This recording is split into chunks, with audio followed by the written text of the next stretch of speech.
650,000 people bought the Resparked Customizer engraving pen, and the viral ads make it look like a magic wand that turns anyone into an expert engraver overnight. But when you actually look past the hype, things start to get interesting because this cordless engraving pen promises precision, professional results, and universal compatibility, yet the real-world performance tells a more complicated story. In this review, I dig into how the marketing pushes the idea of instant artisan skills, even though engraving requires practice, technique, and hand control that no tool can shortcut.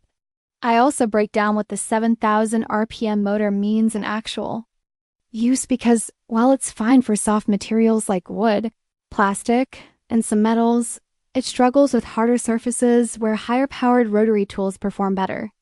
Then there's the price, paying around $70 for a pen that appears identical to $20, $40.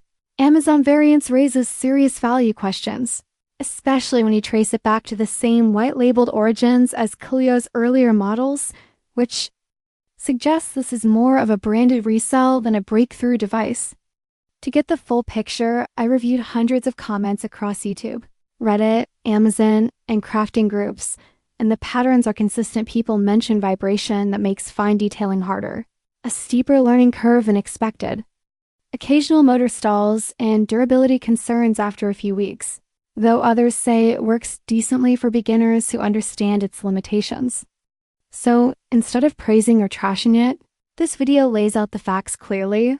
The Resparked Customizer engraving pen isn't a scam, but it isn't the miracle tool shown in ads either.